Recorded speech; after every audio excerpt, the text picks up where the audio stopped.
హైదరాబాద్ సికింద్రాబాద్ జంట నగరాల అస్తిత్వాన్ని దెబ్బతీస్తే ఉపేక్షించేది లేదని బీఆర్ఎస్ వర్కింగ్ ప్రెసిడెంట్ కేటీఆర్ తెలిపారు. సేవ్ సికింద్రాబాద్ ర్యాలీకి పోలీసులు అనుమతి నిరాకరించిన నేపథ్యంలో ఆయన మాట్లాడుతూ సికింద్రాబాద్ రైల్వే స్టేషన్ నుంచి ఎంజీ రోడ్డులోని మహాత్మా గాంధీ విగ్రహం వరకు శాంతి ర్యాలీని పోలీసులు అడ్డుకున్నారని మండిపడ్డారు. సికింద్రాబాద్ హైదరాబాద్ నగరాలకు శతాబ్దాల చరిత్ర ఉందని తెలిపారు. ఈ రెండు నగరాలు రెండు కళ్ళు వంటివని, అలాంటిది వాటి ఐడెంటిటీని తొలగించాలని ముఖ్యమంత్రి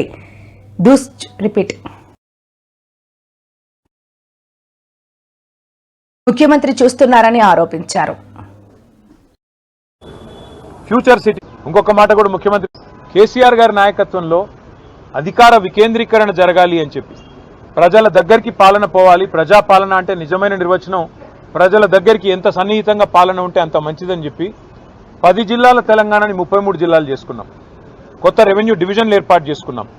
కొత్త మున్సిపాలిటీలు, కొత్త మండల కేంద్రాలు, అట్లాగే తాండాలు గ్రామ పంచాయతీలుగా అట్లా కేసీఆర్ గారి నాయకత్వంలో ప్రజల దగ్గరికి పరిపాలన తీసుకొని పోయే ప్రయత్నం చేసినాం. హైదరాబాద్ మహానగరంలో కూడా గతంలో 24 సర్కిళ్లుంటే గ్రేటర్ హైదరాబాద్ మున్సిపల్ కార్పొరేషన్లో 30 సర్కిళ్లకు పెంచుకున్నాం. గతంలో 4 జోన్లుంటే 6 జోన్లు చేసుకున్నాం. ప్రతి జోనల్ కమిషనర్కి, ప్రతి డిప్యూటీ కమిషనర్కి శాంక్షన్ లిమిట్స్ పెంచుకున్నాం. అంటే ఇవన్నీ చేసుకున్నాం, కానీ హైదరాబాద్ అస్తిత్వాన్ని మాత్రం మేము ముట్టుకోలేదు. హైదరాబాద్ అస్తిత్వాన్ని దెబ్బతీసే ప్రయత్నం చేయలేదు. ఎందుకంటే హైదరాబాద్ అనేది ఒక హైదరాబాద్ ప్రజలకు సంబంధించి కాదు, తెలంగాణ ప్రజలందరికీ గర్వకారణమైన ఒక ఐడెంటిటీ హైదరాబాద్ సికింద్రాబాద్ జంట నగరాలు అంటే మనం చిన్నప్పటి నుంచి వింటున్న మాట. అట్లాంటిది ఇవాళ ఈ తుగ్లక్ ముఖ్యమంత్రి ఆయన తీసుకున్న ఒక నిర్ణయం వల్ల సికింద్రాబాద్కు ఒక ఐడెంటిటీ అనేది లేకుండా, ఒక అస్తిత్వం అనేది లేకుండా సికింద్రాబాద్ని శాశ్వతంగా చరిత్ర పుటలకి మరి పరిమితం చేసే విధంగా ఈ ముఖ్యమంత్రి, ఈ ప్రభుత్వం తీసుకున్న ఒక నిర్ణయాన్ని వ్యతిరేకిస్తూ, ఒక రాజకీయ పార్టీ కాదు, సికింద్రాబాద్లోని అన్ని వర్గాల ప్రజలు ఒకటై, దానిలో అక్కడ ఉన్న ప్రజాప్రతినిధులంతా మా వాళ్ళు. సికింద్రాబాద్ ఎమ్మెల్యేగా పద్మారావు గారు ఉన్నారు, సనత్ నగర్కి శ్రీనివాస్ యాదవ్ గారు ఉన్నారు, అట్లాగే మరి మా నాయకులందరూ ఎమ్మెల్యేలు ఎమ్మెల్సీలు ఉన్నారు. వారందరినీ కూడా వారు ఆహ్వానించారు. సికింద్రాబాద్కు సంబంధించిన పుర ప్రముఖులు, సికింద్రాబాద్కు సంబంధించిన మరి సికింద్రాబాద్ ప్రేమికులు వారు ఆహ్వానించి సికింద్రాబాద్ అస్తిత్వాన్ని మరి ఇక్కడ పుట్టిన బిడ్డలుగా మరి మీరు కదా కాపాడాలి, ఈ ప్రభుత్వం తుగ్లక్ పనులు చేస్తుంటే మీరేం చెయ్యరా అని వారు మీటింగులు పెట్టి పిలిస్తే మేము మా పార్టీగా పోయి చెప్పినాము. ఏం చెప్పాము? ఈ జంట నగరాలు జోడెద్దులు, ఈ జంట నగరాలకు స్పెషల్ ఐడెంటిటీ ఉన్నది. లష్కర్ అంటారు, పట్నం అంటారు. ఇట్లాంటి అస్తిత్వాన్ని దెబ్బతీయకండి, అనవసరంగా తుగ్లక్ పనులు చేయకండి. మీకు అధికారం ఇచ్చింది 6 గ్యారంటీలు అమలు చేయమని, మీకు అధికారం ఇచ్చింది 420 హామీలు ఏవైతే మీరు చెప్పారో అమలు చేయమని, మీకు అధికారం ఇచ్చింది బీసీలకు 1,00,000 కోట్లు పెడతామని మీరు చెప్తే దాన్ని నమ్మించినారు. మీకు అధికారం ఇచ్చింది ఎస్సీలకు ఎస్టీలకు కేసీఆర్ గారు 10 లక్షలు ఇస్తున్నాడు దళిత బంధు, నేను 12 లక్షలు ఇస్తానంటే నమ్మి మీకు ఇచ్చారు. మరి 2 ఏళ్ళు అయింది. హైదరాబాదు సికింద్రాబాదు ఈ జంట నగరాల్లో ఒక ఇల్లు కట్టినావా? కనీసం ఒక ఇటుక పెట్టినావా? ఈ 2 ఏళ్లలో ఒక్క ఇల్లు కనీసం 2 ఏళ్ళు అయిపోయింది, చేయలేదు, మంజూరు చేయలేదు. ఒక్క కొత్త రోడ్ వేసినావా? ఒక్క కొత్త ఫ్లైఓవర్ కట్టినావా? ఏదీ లేదు. ఉన్నయి గుల్లగొట్టుడు తప్ప కట్టిందైతే ఏం లేదు.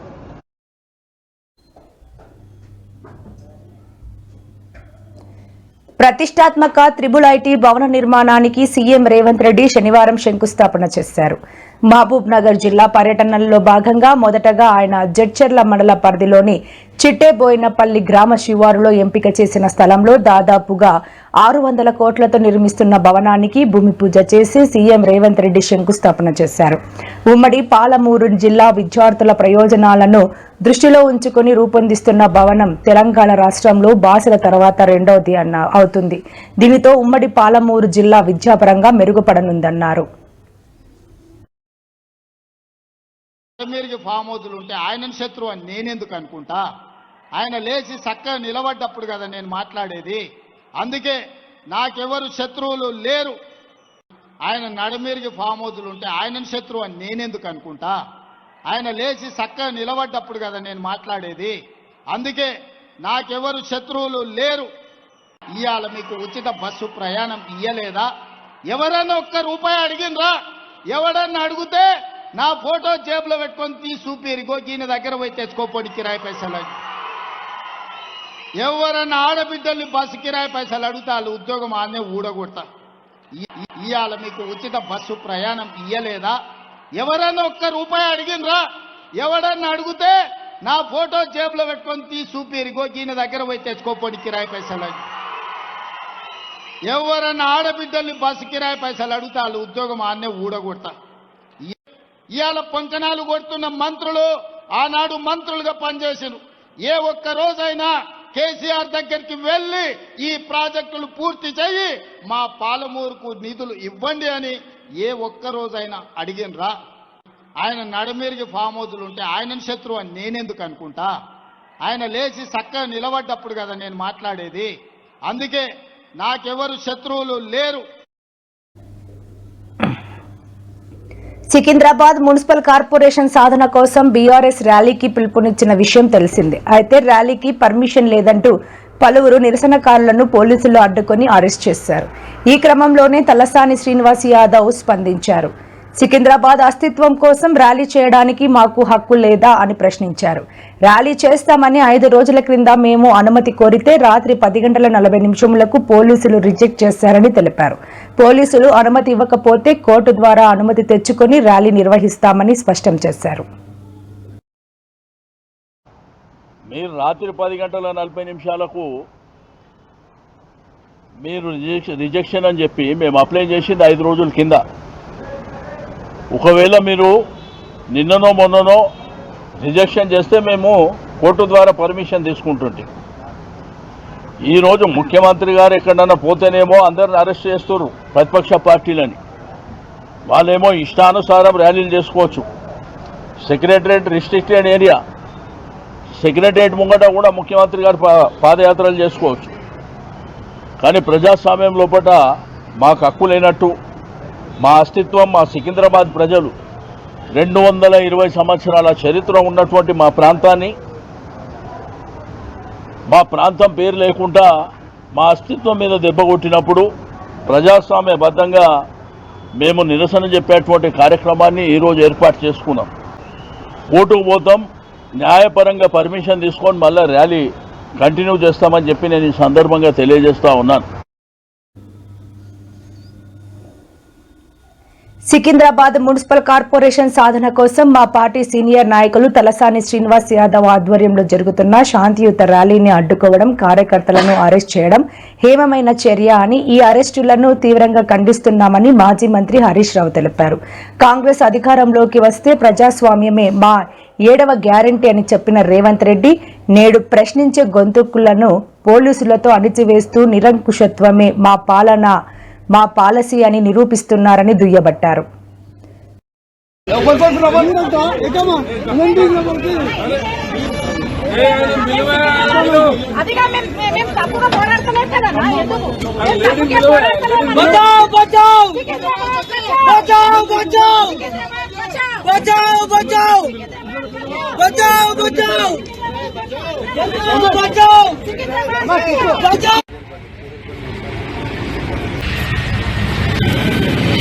ఆ సజ్జనరు కాంగ్రెస్ కండువా కప్పుకో రాదేను.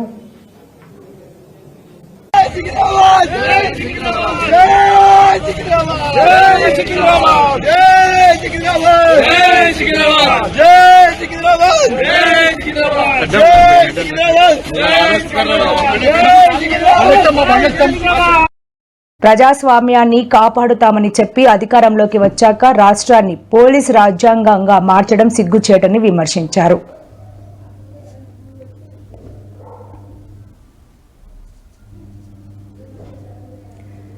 తెలంగాణ రాజకీయాల్లో జిల్లాల పునర్విభజన అంశం హాట్ టాపిక్ గా మారింది. జిల్లాల పునర్విభజన పేరుతో సికింద్రాబాద్ అస్తిత్వాన్ని దెబ్బతీసేందుకు ప్రభుత్వం ప్రయత్నిస్తోందని బీఆర్ఎస్ ఆరోపణలు చేస్తున్న వేళ ఈ ఆరోపణలకు మంత్రి పొన్నం ప్రభాకర్ కౌంటర్ ఇచ్చారు. సికింద్రాబాద్ పై బీఆర్ఎస్ దుష్ప్రచారం చేస్తోందని దుయ్యబట్టారు. సికింద్రాబాద్ అస్తిత్వానికి ఎలాంటి భంగం కలగదన్నారు. ఇవాళ ఓ న్యూస్ ఛానల్ తో మాట్లాడిన ఆయన 33 జిల్లాలు ఏర్పాటు చేసిన గత బీఆర్ఎస్ ప్రభుత్వం సికింద్రాబాద్ను ఎందుకు జిల్లా చేయలేదని ప్రశ్నించారు. కేటీఆర్, బీఆర్ఎస్ నేతలు మాట్లాడే ముందు మీ పాలనలో ఏం చేశారో చెప్పాలన్నారు. ఆంధ్రప్రదేశ్ను దేశానికి గ్రీన్ హైడ్రోజన్ హబ్గా నికర హరిత ఇంధన ఎగుమతి రాష్ట్రంగా తీర్చిదిద్దడమే తమ ప్రభుత్వ లక్ష్యమని ముఖ్యమంత్రి చంద్రబాబు స్పష్టం చేశారు. ఈ దిశగా మరో చరిత్రాత్మక ముందడుగు పడిందని ఆయన ప్రకటించారు. కాకినాడలో ఏఎం గ్రీన్ సంస్థ ఏర్పాటు చేస్తున్న 1.5 మిలియన్ టన్నుల సామర్థ్యం గల గ్రీన్ అమ్మోనియా ప్రాజెక్టు పరికరాలు ఏర్పాటు కార్యక్రమం ప్రారంభమైందని తెలిపారు. ఈ చరిత్రాత్మక కార్యక్రమంలో తాను ఉప ముఖ్యమంత్రి పవన్ కళ్యాణ్ పాల్గొన్నామని ముఖ్యమంత్రి తన ప్రకటనలో పేర్కొన్నారు. పదే చెప్తా ఉంటాం, ఒక గవర్నెన్స్ అనేది ఒక కంటిన్యూటీ. ప్రభుత్వాలు మారచ్చు, పార్టీలు మారచ్చు, కానీ ప్రభుత్వం మటుకు స్థిరంగా ఉంటుంది. 2025 జనవరి 6వ తేదీన గ్రీన్ అమోనియాకి గ్రీన్ సిగ్నల్ ఇచ్చాం. Andhra Pradesh slogan Godavari fertiliser and also Nagarjuna fertiliser రావాలని అది ఎలక్షన్ ప్రామిస్. అది 83 ఎలక్షన్.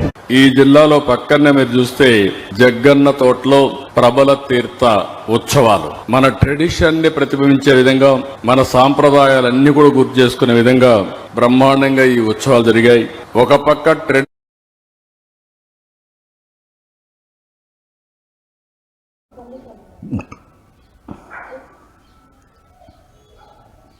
ఆంధ్రప్రదేశ్లో రాజకీయ కక్షలు ముదిరిపోతున్నాయని వైసీపీ ఆరోపిస్తోంది. పల్నాడు జిల్లా పిన్నెల్లి గ్రామానికి చెందిన వైసీపీ దళిత కార్యకర్త మాందా సాల్మాన్ హత్యకు నిరసనగా నేడు రాష్ట్ర వ్యాప్తంగా వైసీపీ శ్రేణులు ఆందోళనకు దిగాయి. పార్టీ అధ్యక్షుడు వైఎస్ జగన్మోహన్ రెడ్డి పిలుపు మేరకు రాష్ట్రంలోని అన్ని జిల్లాల కేంద్రాల్లోని అంబేద్కర్ విగ్రహాల వద్ద వైసీపీ నేతలు, కార్యకర్తలు నల్ల బ్యాడ్జీలు ధరించి నిరసన చేపట్టారు. అనారోగ్యంతో ఉన్న తన భార్యను చూసేందుకు గ్రామానికి వచ్చిన సల్మాన్ పై తెలుగుదేశం పార్టీ నాయకులు ఇనుప రాడ్లతో దాడి చేసి అత్యంత కిరాతకంగా హతమార్చారని వైసీపీ నేతలు ఆరోపిస్తున్నారు. రైతు కూలీల పండగ ముఖ్యంగా ఆంధ్ర రాష్ట్రంలో ఘనంగా జరుపుకునే సంక్రాంతి పండగ ఎంత ఉత్సాహంగా ఉబలాటంగా ప్రజలు చేసుకోవాలి. కానీ ఈరోజు మీరు చూస్తున్నారు, అందరూ దిగులుగా వెలవెలబోతున్నాయి షాపులన్నీ నర్సరావుపేటలో. ఎవరు కొనుక్కోవడానికి గాని లేదు తినడానికి గాని బయటకు రావట్లా. కారణం చంద్రబాబు నాయుడు గారి ప్రభుత్వం వ్యవసాయాన్ని దండగ చేస్తూ పోవటం. ఆ రోజున జగన్మోహన్ రెడ్డి గారు ముఖ్యమంత్రి ఉన్నప్పుడు సంక్రాంతి వచ్చింది 9, సరదాలు తీరుస్తుంది 9 అని పాడుకున్నారు జనం. ఈరోజు ఏమంటున్నారు తెలుసా? ఈ చంద్రబాబు వచ్చాడు 9, సంక్రాంతి సంకనాకిపోయింది 9 అంటున్నారు. ఇది పరిస్థితి. ఇచ్చిన మాట అన్ని తొంగలో తొక్కుతూ, పోయిన సంవత్సరం ఇస్తా అన్న అన్నదాత సుఖీభవ ఇవ్వలా, పంటలు నష్టపోయారు. ఈ సంవత్సరం మళ్లీ పోయింది. ఇస్తానన్న అన్నదాత సుఖీభవ ఏమన్నా పూర్తిగా ఇచ్చాడా? అది లేదు. సంక్రాంతి కూడా అయిపోయింది. ఆడవాళ్ళకి ఇస్తానన్న 1500 ఇప్పటికీ ఆలు లేదు, సూలు లేదు. నిరుద్యోగ వృత్తి దేవుడికి తెలియాలి. ఇలా అన్ని విషయాలు. గ్యాస్ సిలిండర్ సంవత్సరానికి 3 ఇస్తానని గ్యాస్ కొట్టారు. ఇప్పుడు గ్యాసు లేదు, సిలిండరు లేదు. ఒక సిలిండర్ సబ్సిడీ ఇస్తారు, 2టికి ఇవ్వరు. ఇది ఈ రాష్ట్ర ప్రభుత్వం పరిస్థితి. కేవలం డబ్బంతా తీసుకెళ్లి అమరావతిలో పెట్టుకోవాలా? ఎందుకు? అక్కడ చంద్రబాబు నాయుడు గారికి 5,000 10,000 ఎకరాలు ఉన్నాయి. ఆ 10,000 ఎకరాలు అమాంతంగా పెంచుకోవడానికి అందరి మీద అప్పు తీసుకెళ్లి అక్కడ పెడుతున్నాడు. జగన్మోహన్ రెడ్డి గారు ఒక చిన్న మాట అన్నా పడే పరిస్థితిలో లేరు. ఏమన్నాడు మొన్న? గుంటూరు లేదు విజయవాడకి కొద్దిగా కట్టారు. కొట్టినోడి మీద కేసు లేదు. మళ్లీ సీరియస్ అయిందని తెలిసి వాళ్ళ మీద మళ్లీ 324 కట్టాడు. చివరికి మనిషి చనిపోతే ఇప్పుడు 302గా మారుస్తారట. ముందు అసలు సిఐఎస్ఐని సస్పెండ్ చేయాలి ఈ ప్రభుత్వం. ఆ కుటుంబాన్ని ఆదుకోండి, ఎక్స్గ్రేషియా ఇవ్వండి, ఏదైతే జగన్మోహన్ రెడ్డి గారు ఇస్తున్నట్టు.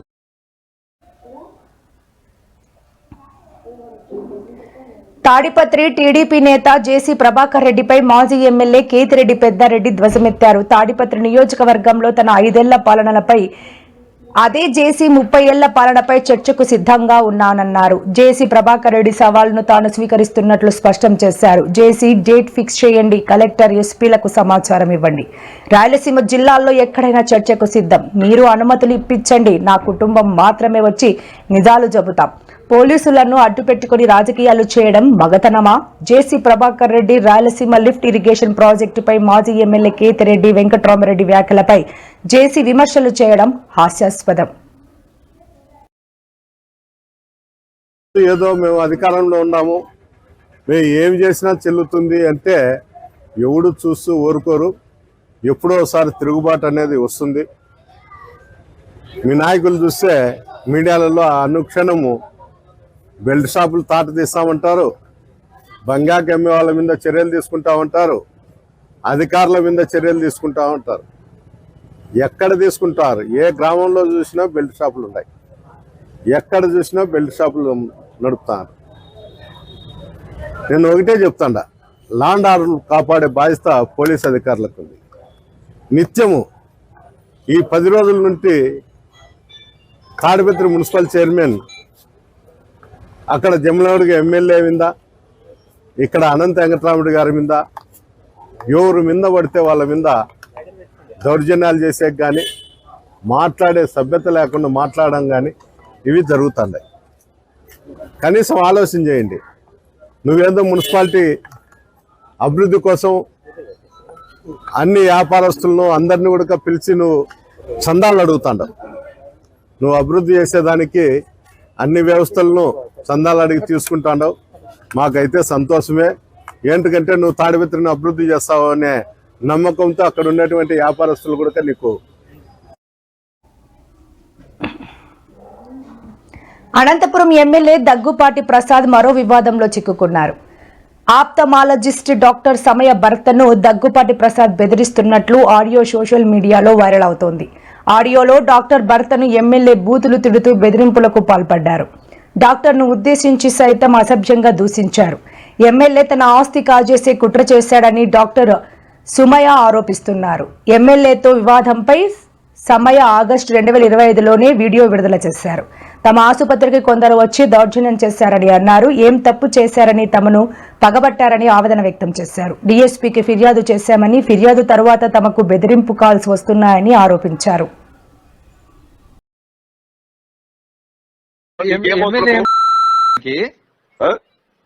ఎమ్మెల్యే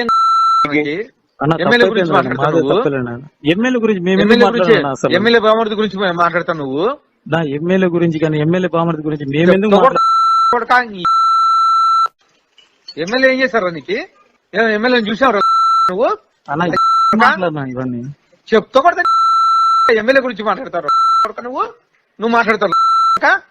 ఎమ్మెల్యే గురించి మాట్లాడతావురా లేకపోతే ఎమ్మెల్యే బామర్ది గురించి మాట్లాడతావు నువ్వు? ఎమ్మెల్యే బామర్ది మోహన్ చూసావురా? గారి గురించి మాట్లాడే అవసరం ఏముంది నీకు? ఎమ్మెల్యే బామర్ది మోహన్ చూసావురా?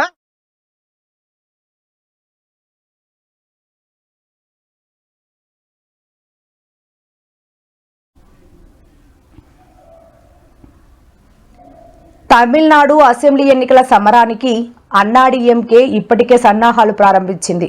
పార్టీ వ్యవస్థాపకుడు ఎంజీ రామచంద్రన్ 109వ జయంతి సందర్భంగా నివాళులు అర్పించిన పార్టీ ప్రధాన కార్యదర్శి పళనిస్వామి 5 ప్రధాన హామీలను ప్రకటించారు. వీటిలో పురుషులకు ఉచిత సిటీ బస్సు ప్రయాణం, ప్రతి కుటుంబ మహిళకు నెలకు 2000 జమ చేసే మగలీర్ కుల విలక్కు పథకం, గ్రామీణ ప్రాంతాల్లో ఇళ్లు మరియు పట్టణాల్లో అపార్ట్మెంట్ల పంపిణీ, ఎస్సీ జంటకు ప్రత్యేక ఇళ్ల స్థలాల కేటాయింపు, అలాగే 5 లక్షల మహిళలకు ద్విచక్ర వాహనాల కొరకు 25,000 సబ్సిడీగా అమ్మ 2 వీలర్ స్కీమ్ ఉన్నాయి.